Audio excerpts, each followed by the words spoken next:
La mort du loup, Alfred de Vigny. Les nuages couraient sur la lune enflammée, comme sur l'incendie on voit fuir la fumée, et les bois étaient noirs jusques à l'horizon. Nous marchions, sans parler, dans l'humide gazon, dans la bruyère épaisse et dans les hautes brandes, lorsque, sous des sapins pareils à ceux des Landes, nous avons aperçu les grands ongles marqués par les loups voyageurs que nous avions traqués. Nous avons écouté, retenant notre haleine et le pas suspendu. Ni le bois ni la plaine ne poussaient un soupir dans les airs, seulement la girouette en deuil criait au firmament. Car le vent, élevé bien au-dessus des terres, n'effleurait de ses pieds que les tours solitaires, et les chênes d'en bas, contre les rocs penchés, sur leurs coudes semblaient endormis et couchés. Rien ne bruissait donc, lorsque, baissant la tête, le plus vieux des chasseurs qui s'était mis en quête a regardé le sable en s'y couchant.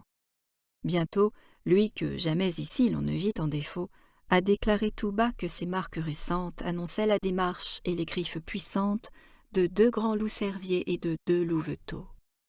Nous avons tous alors préparé nos couteaux et, cachant nos fusils et leurs lueurs trop blanches, nous allions pas à pas en écartant les branches. 3 s'arrêtent, et moi, cherchant ce qu'ils voyaient, j'aperçois tout d'un coup 2 yeux qui flamboyaient, et je vois au-delà 4 formes légères qui dansaient sous la lune au milieu des bruyères, comme font chaque jour à grand bruit sous nos yeux quand le maître revient les lévriers joyeux. Leur forme était semblable et semblable la danse, mais les enfants du loup se jouaient en silence, sachant bien qu'à 2 pas, ne dormant qu'à demi, se couche dans ces murs l'homme, leur ennemi.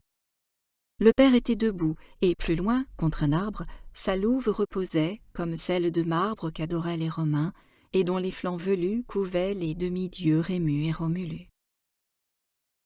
Le loup vient et s'assied, les 2 jambes dressées par leurs ongles crochus dans le sable enfoncé. Il s'est jugé perdu puisqu'il était surpris, sa retraite coupée et tous ses chemins pris. Alors il a saisi dans sa gueule brûlante du chien le plus hardi la gorge pantelante, et n'a pas desserré ses mâchoires de fer malgré nos coups de feu qui traversaient sa chair et nos couteaux aigus qui, comme des tenailles, se croisaient en plongeant dans ses larges entrailles jusqu'au dernier moment où le chien étranglé mord longtemps avant lui, sous ses pieds à rouler. Le loup le quitte alors et puis il nous regarde. Les couteaux lui restaient au flanc jusqu'à la garde, le clouaient au gazon tout baigné dans son sang. Nos fusils l'entouraient en sinistre croissant. Il nous regarde encore. Ensuite, il se recouche, tout en léchant le sang répandu sur sa bouche. Et, sans daigner savoir comment il a péri, refermant ses grands yeux, meurt sans jeter un cri. J'ai reposé mon front sur mon fusil sans poudre, me prenant à penser, et n'ai pu me résoudre à poursuivre sa louve et ses fils, qui tous 3 avaient voulu l'attendre, et comme je le crois, sans ces 2 louveteaux, la belle et sombre veuve ne l'eût pas laissé seule subir la grande épreuve. Mais son devoir était de les sauver, afin de pouvoir leur apprendre à bien souffrir la faim, à ne jamais entrer dans le pacte des villes que l'homme a fait avec les animaux serviles qui chassent devant lui pour avoir le coucher les premiers possesseurs du bois et du rocher. Hélas, ai-je pensé, malgré ce grand nom d'homme, que j'ai honte de nous, débiles que nous sommes.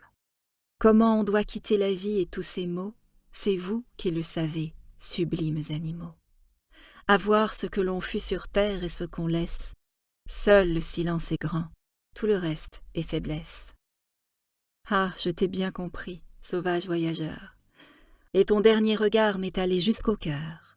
Il disait « Si tu peux, fais que ton âme arrive, à force de rester studieuse et pensive, jusqu'à ce haut degré de stoïque fierté où, naissant dans les bois, j'ai tout d'abord monté.